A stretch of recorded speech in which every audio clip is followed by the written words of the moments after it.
Okay, let's talk about how to graph lines using the slope and y-intercept. So we have an equation of a line, y equals negative 2x plus 3, which is given to us in slope-intercept form. We notice that it's in y equals mx plus b form. So when you have an equation in this line, let's go ahead and identify the slope and y-intercept, which are going to help us graph this line.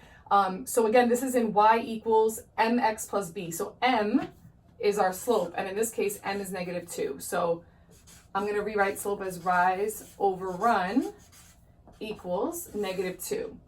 And our y-intercept is 3. This is the y-intercept. But let's rewrite that y-intercept as an actual coordinate, as an ordered pair. So 3 being the y-intercept means that this line is going to hit the y-axis at 0, 3. Okay, so that's going to be our y-intercept. Now our slope, because we're going to use the concept of rise over run to graph our line, it's helpful to look at our slope as a fraction. So when your slope is given to you as a whole number, how can you make any whole number into a fraction? What can you divide a number by that will just give you that same number? Hopefully you're saying 1, right? So negative 2 is the same thing as negative 2 over 1. And that's just helpful because it helps us see that the rise is negative 2 and the run is 1. So if you're given a fraction, you're good to go. If you're not given a fraction, just put the number over 1 and then you'll have your run. Okay, so let's get started. First step is to plot the y-intercept. So we've identified our y-intercept as 3, and we said that that meant 0, 3 was the point where this line was going to hit the y-axis. So on the y-axis, we're going to go to 3. 1, 2, 3. So here's our y-intercept. We've already graphed 1 point on this line. Okay, that's 0, 3. And now we're going to use our slope kind of as like a GPS. So if our rise is negative 2 and our run is 1, here's what this is telling me to do. Remember that rise is your vertical change, right? Vertical meaning up and down, right? Think about basketball when you say, what's my vertical? It's how high I'm going off the ground. What's the difference from the floor to how high I jumped? So when your vertical is negative 2, that means that you're actually going down 2 spaces, okay? And our run, we're always running left and right horizontally. That's horizontal change. When the run is positive, that means that I'm going to the right, okay? So we're going to use this as kind of a little direction piece from the y-intercept. I don't know why, but sometimes kids want to start from the origin for some reason. Don't. Start at your y-intercept, right? Because that's not necessarily a point on the line. So let's go to your y-intercept and let's follow these directions, which tell me that I should go down 2. So 1, 2. Now don't put anything there yet.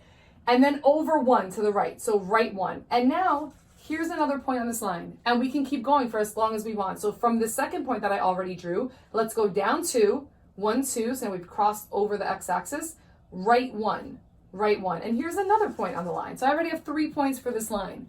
Now the other thing you can do is recognize that a fraction is division, right? And a negative divided by a positive is a negative. But a positive divided by a negative is also a negative. So this fraction would be the same thing as writing 2 over negative 1. They would be equivalent, right?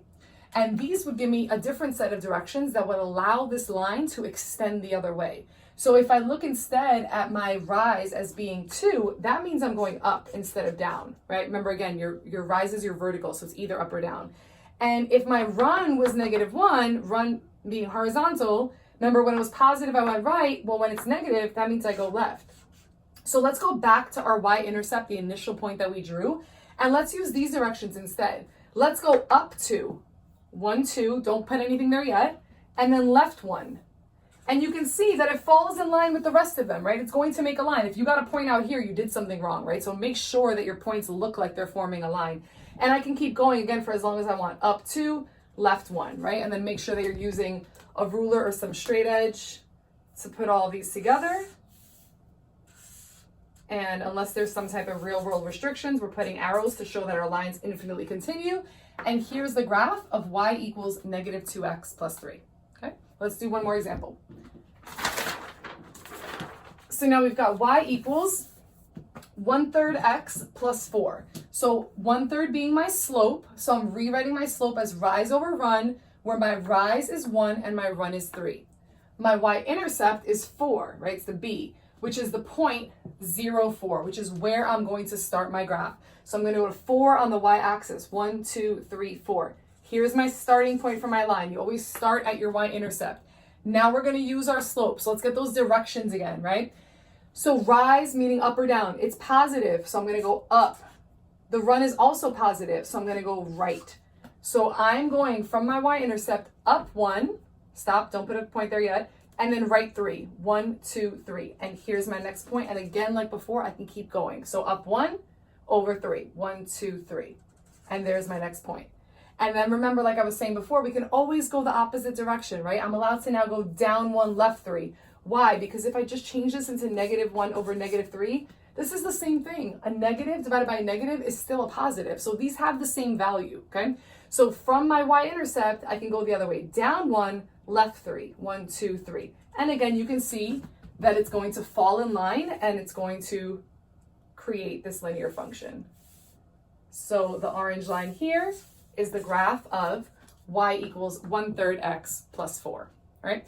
So this is just one way to graph. There's multiple ways to graph. I have another video where I graph these same 2 exact equations using a function table so you can compare the 2 different methods for yourself. If you like this method, but your equation is not in y-intercept form, in slope-intercept form, then you can watch my video on how to change an equation from standard into slope-intercept, and that might help you, all right? Good luck with graphing.